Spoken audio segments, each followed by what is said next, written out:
ಸ್ನೇಹಿತರೆ, ಇಂದು ಮಾರ್ಚ್ 27ನೇ ತಾರೀಕು ಶುಕ್ರವಾರ. ಈ ದಿನ ಶ್ರೀರಾಮನವಮಿಯನ್ನು ಆಚರಿಸ್ತಾ ಇದ್ದೀವಿ. ಶುಕ್ರವಾರದ ದಿನ ಶ್ರೀರಾಮನವಮಿ ಬಂದಿದೆ. ಪರಮ ಪವಿತ್ರವಾದಂತಹ ದಿನ ಸ್ನೇಹಿತರೆ. ಈ ದಿನ ಸ್ನಾನದ ನೀರಿನಲ್ಲಿ ಈ ವಸ್ತುವನ್ನು ಸೇರಿಸ್ಕೊಂಡು ಸ್ನಾನವನ್ನು ಮಾಡ್ಕೊಳ್ಳಿ.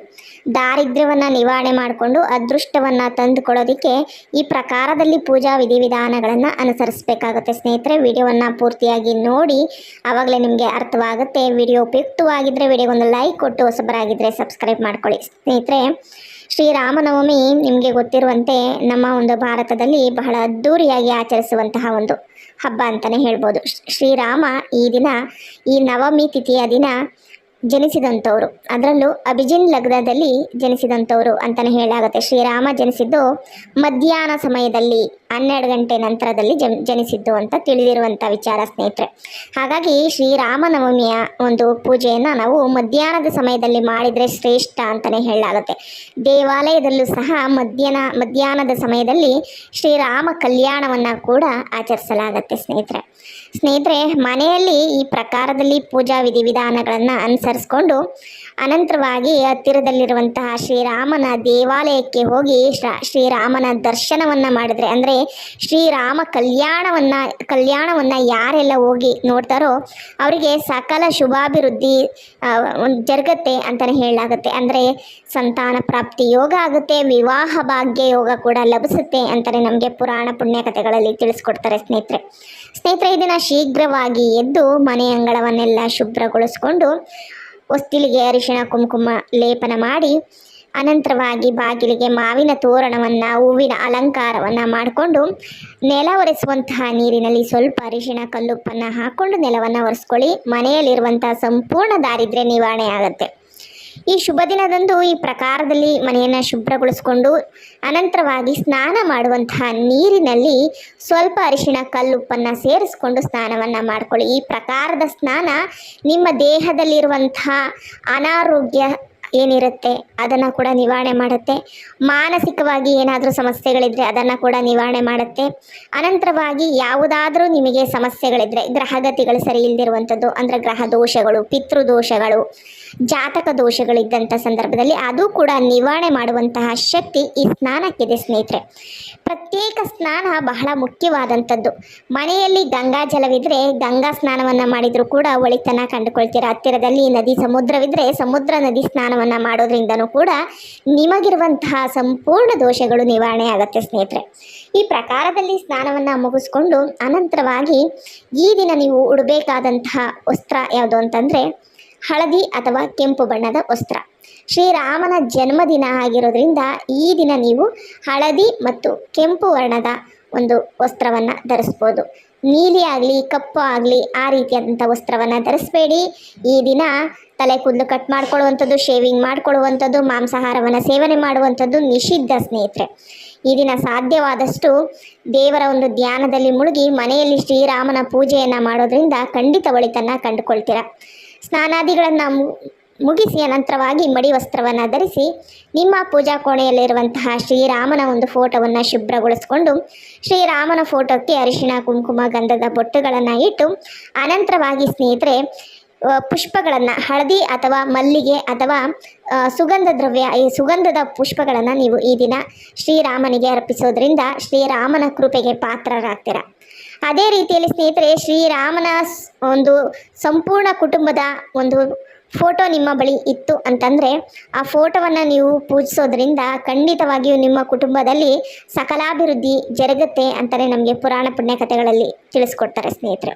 ಹಾಗೆ ಸ್ನೇಹಿತರೆ, ಶ್ರೀರಾಮ ಮತ್ತು ಸೀತೆಯ ಫೋಟೋ ಇತ್ತು ಅಂದರೆ ಆ ಫೋಟೋದ ಕೆಳಗಡೆ ಒಂದು ತೆಂಗಿನಕಾಯಿಯನ್ನು ತೆಗೆದುಕೊಂಡು ಒಂದು ಕೆಂಪು ಬಣ್ಣದ ಬಟ್ಟೆಯಲ್ಲಿ ಅದನ್ನು ಕಟ್ಟಿ ಪೂಜಿಸಿ ಅನಂತರವಾಗಿ ಇದನ್ನು ಹತ್ತಿರದಲ್ಲಿ ಇರುವಂತಹ ಅಶ್ವತ್ಥ ಮರ ಏನಿರುತ್ತೆ, ಅರಳಿ ಮರ ಏನಿರುತ್ತೆ ಸ್ನೇಹಿತರೆ, ಅರಳಿ ಮರದ ಅಲ್ಲಿ ಕಟ್ಟೋದ್ರಿಂದ ಸಂತಾನ ಭಾಗ್ಯ ಲಭಿಸುತ್ತೆ ಅಂತಲೇ ಹೇಳಲಾಗುತ್ತೆ. ಈ ದಿನ ನೀವು ಈ ರೀತಿ ತೆಂಗಿನಕಾಯಿಯನ್ನು ಕಟ್ಟೋದ್ರಿಂದ ಸಂತಾನ ಭಾಗ್ಯ ಲಭಿಸುತ್ತೆ ಅಂತಲೇ ಹೇಳಲಾಗುತ್ತೆ ಸ್ನೇಹಿತರೆ. ಈ ಪ್ರಕಾರದಲ್ಲಿ ಯಾರಿಗೆಲ್ಲ ಸಂತಾನ ಇರೋದಿಲ್ಲ ಅವರು ನೀವು ಸಂಕಲ್ಪಪೂರ್ವಕವಾಗಿ ಮಾಡಿಕೊಳ್ಬೋದು ಸ್ನೇಹಿತರೆ.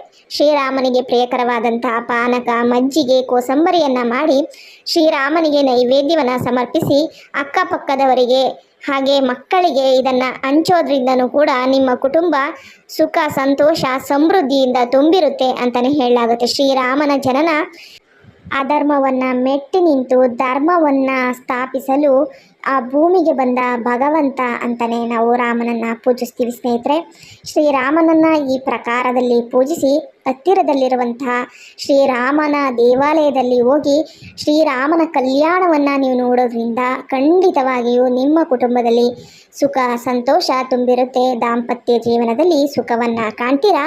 ಕುಟುಂಬದಲ್ಲಿ ಬಂದಿರುವ ಸಮಸ್ಯೆಗಳೆಲ್ಲವೂ ಕೂಡ ದೂರವಾಗುತ್ತೆ. ಹಾಗೆ ಸ್ನೇಹಿತರೆ, ಈ ದಿನ ತುಳಸಿ ಗಿಡದಲ್ಲೂ ಕೂಡ ತುಳಸಿ ಗಿಡದ ಬಳಿ ಕೂಡ ದೀಪಾರಾಧನೆಯನ್ನು ಮಾಡ್ಕೊಳ್ಳಿ. ತುಳಸಿ ಗಿಡದ ಬಳಿಯಲ್ಲಿ ದೀಪಾರಾಧನೆ ಮಾಡೋದ್ರಿಂದ ಮನೆಗೆ ಸಮೃದ್ಧಿ ದೊರಕುತ್ತೆ ಅಂತಲೇ ಹೇಳಾಗುತ್ತೆ. ಹಾಗೆ ಶುಕ್ರವಾರದ ದಿನ ಶ್ರೀರಾಮನವಮಿ ಬಂದಿರೋದ್ರಿಂದ ಮಹಾಲಕ್ಷ್ಮಿಯನ್ನು ಕೂಡ ಆರಾಧನೆ ಮಾಡಿ. ಮಹಾಲಕ್ಷ್ಮಿಯನ್ನು ಈ ದಿನ ಆರಾಧನೆ ಮಾಡೋದ್ರಿಂದ ಲಕ್ಷ್ಮಿ ಅನುಗ್ರಹ ಕೂಡ ಸುಲಭವಾಗಿ ಲಭಿಸುತ್ತೆ. ಹಾಗೆ ಕಷ್ಟ ಕಾರ್ಪಣ್ಯಗಳು ದಾರಿದ್ರ್ಯ ದೋಷಗಳು ನಿವಾರಣೆ ಆಗುತ್ತೆ ಸ್ನೇಹಿತರೆ. ಲಕ್ಷ್ಮಿಗೂ ಕೂಡ ಪ್ರತ್ಯೇಕ ದೀಪಾರಾಧನೆಯನ್ನು ಮಾಡ್ಕೊಳ್ಳಿ. ದೀಪ ಮಾಡುವಂತಹ ಸಂದರ್ಭದಲ್ಲಿ ಆ ದೀಪದಲ್ಲಿ 2 ಏಲಕ್ಕಿ 2 ಲವಂಗವನ್ನು ಹಾಕಿ ದೀಪಾರಾಧನೆಯನ್ನು ಮಾಡಿಕೊಳ್ಳೋದ್ರಿಂದ ದಾರಿದ್ರ್ಯ ದೋಷಗಳು ನಿವಾರಣೆ ಆಗುತ್ತೆ. ಸದಾಕಾಲ ಲಕ್ಷ್ಮಿ ಅನುಗ್ರಹ ನಿಮ್ಮ ಕುಟುಂಬದಲ್ಲಿ ಇರುತ್ತೆ. ಅದೃಷ್ಟ ಹಣ ಐಶ್ವರ್ಯ ತುಂಬಿ ತುಳುಕುತ್ತೆ ಅಂತಲೇ ಹೇಳಲಾಗುತ್ತೆ ಸ್ನೇಹಿತರೆ. ಇಂತಹ ರಾಮನವಮಿ ದಿನ ನಾನು ತಿಳಿಸಿಕೊಟ್ಟಂತಹ ಪ್ರಕಾರದಲ್ಲಿ ಸ್ನಾನಾದಿಯನ್ನು ಮುಗಿಸ್ಕೊಂಡು ಈ ಪ್ರಕಾರದಲ್ಲಿ ಪೂಜಾ ವಿಧಿವಿಧಾನಗಳನ್ನು ಅನುಸರಿಸ್ಕೊಳ್ಳಿ ಸ್ನೇಹಿತರೆ. ಅನಂತರವಾಗಿ ಸ್ನೇಹಿತರೆ, ಸಾಯಂಕಾಲ ನಾನು ತಿಳಿಸ್ಕೊಡುವಂಥ ಈ ಒಂದು ಚಿಕ್ಕ ಪರಿಹಾರವನ್ನು ಮಾಡ್ಕೊಳ್ಳಿ. ಈ ದಿನ ಸಾಯಂಕಾಲ 6 ಗಂಟೆಯ ನಂತರ ಅಂದರೆ ಸಾಯಂಕಾಲದ ದೀಪಾರಾಧನೆ ಮಾಡುವಂಥ ಸಂದರ್ಭದಲ್ಲಿ ಒಂದು ಕೆಂಪು ವರ್ಣದ ವಸ್ತ್ರವನ್ನು ತೆಗೆದುಕೊಂಡು ಆ ಕೆಂಪು ವರ್ಣದ ವಸ್ತ್ರಕ್ಕೆ 1 ಬಟ್ಟಲು ಅಡಿಕೆ ವಿಳೆದೆಲೆ ಹಾಗೆ ಅದರ ಜೊತೆಗೆ 1 ಬೊಗಸೆ ಅಂದರೆ 1 ಬೊಗಸೆಯಷ್ಟು ಅಕ್ಕಿ ಹಾಗೆ ಬಟ್ಟಲು ಅಡಿಕೆ ವಿಳೆದೆಲೆ ಹಾಗೆ ಒಂದು ಅರಿಶಿಣದ ಕೊನೆಯನ್ನು ಇಟ್ಟು ಅನಂತರ ಅದನ್ನು ಪೂಜೆಯ ರೂಮಲ್ಲಿ ಇಟ್ಬಿಡಿ ಸ್ನೇಹಿತರೆ. ಪೂಜಾ ರೂಮಲ್ಲಿ ಇಟ್ಟು ಮರುದಿನ ಪೂಜಿಸಿದ ನಂತರ ಮರುದಿನ ಮತ್ತೆ ದೀಪಾರಾಧನೆಯನ್ನು ಬೆಳಗ್ಗೆ ಮಾಡಿಕೊಂಡು ಶನಿವಾರದ ದಿನ ಈ 1 ಗಂಟನ್ನು ಈ ಕೆಂಪು ಬಣ್ಣದ ಬಟ್ಟೆಯಲ್ಲಿ ಇಟ್ಟಿರುವಂತಹ ಈ ಅಕ್ಕಿ ಹಾಗೆಯೇ ಈ ಒಂದು ವಿಳೆದೆಲೆ ಅಡಿಕೆ ಹಾಗೆ ಅರಿಶಿಣದ ಕೊನೆ ಅದರ ಜೊತೆಗೆ 1 ರು ದಕ್ಷಿಣೆಯನ್ನು ಇಟ್ಟು ಅದನ್ನು ಹತ್ತಿರದಲ್ಲಿ ಯಾರಾದರೂ ಬಡವರು ಇದ್ದರೆ ಅಂದರೆ ಯಾರಾದರೂ ನಿರ್ಗತಿಕರಿದ್ದರೆ ಕಷ್ಟದಲ್ಲಿರುವಂಥವರಿಗೆ ಇದನ್ನು ನೀವು ಕೊಟ್ಟರೆ ನಿಮ್ಮ ಮನೆಯಲ್ಲಿ ಬಹುದಿನಗಳಿಂದ ದಾರಿದ್ರ್ಯವನ್ನು ಅನುಭವಿಸ್ತಾ ಇದ್ದೀರಾ, ಬಹಳ ಹಣಕಾಸಿನ ಸಮಸ್ಯೆಗಳನ್ನು ಅನುಭವಿಸ್ತಾ ಇದ್ದೀರಾ, ನಿಮ್ಮ ಕುಟುಂಬಕ್ಕೆ ಯಾವುದೋ ಒಂದು ದೋಷ ಇದೆ, ಕಷ್ಟ ಇದೆ, ನೆಮ್ಮದಿ ಸುಖ ಶಾಂತಿ ಇಲ್ಲ ಅಂತ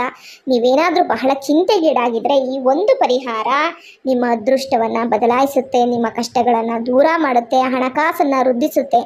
ಈ ಪ್ರಕಾರದಲ್ಲಿ ಇವತ್ತಿಂದ ಮಾಡ್ಕೊಳ್ಳಿ. ಯಾಕಂದರೆ ಇವತ್ತು ನವಮಿ ಇದೆ, ರಾಮನವಮಿ, ಅದರ ಜೊತೆಗೆ ಶುಕ್ರವಾರ. ಈ ಶುಕ್ರವಾರದ ದಿನ ಈ ಪ್ರಕಾರದಲ್ಲಿ ಮಾಡೋದ್ರಿಂದ ಸಂಪೂರ್ಣ ದಾರಿದ್ರ್ಯ ನಿವಾರಣೆ ಆಗುತ್ತೆ. ಇದುವರೆಗೂ ನಿಮ್ಮ ಕುಟುಂಬದಲ್ಲಿ ದಾರಿದ್ರ್ಯ ಇದೆ, ತುಂಬ ಕಷ್ಟಗಳನ್ನು ಅನುಭವಿಸ್ತಾ ಇದ್ದೀರಾ ಅನ್ನೋವಂಥವ್ರು ಈ ಪರಿಹಾರವನ್ನು ಮಾಡಿಕೊಂಡ ನಂತರ ಆಶ್ಚರ್ಯಚಕಿತರಾಗ್ತೀರಾ. ಅಷ್ಟರ ಮಟ್ಟಕ್ಕೆ ನಿಮ್ಮ ಜೀವನ ಬದಲಾಗ್ತಾ ಹೋಗುತ್ತೆ, ಹಣಕಾಸು ವೃದ್ಧಿ ಆಗ್ತಾ ಹೋಗುತ್ತೆ. ಯಾವುದೇ ವ್ಯಾಪಾರ ವಹಿವಾಟು ಕೈ ಇಟ್ಟರೂ ಕೂಡ ಅಲ್ಲಿ ಅಭಿವೃದ್ಧಿಯನ್ನು ಕಾಣ್ತೀರಾ ಸ್ನೇಹಿತರೆ. ಈ ಪ್ರಕಾರದಲ್ಲಿ ಮಾಡ್ಕೊಳ್ಳಿ. ಇವತ್ತಿನ ಈ ವಿಡಿಯೋ ನಿಮಗೆ ಉಪಯುಕ್ತವಾಗಿದ್ದರೆ ವಿಡಿಯೋ ಒಂದು ಲೈಕ್ ಕೊಟ್ಟು ಹೊಸಬರಾಗಿದ್ದರೆ ಸಬ್ಸ್ಕ್ರೈಬ್ ಮಾಡ್ಕೊಳ್ಳಿ. ಧನ್ಯವಾದಗಳು.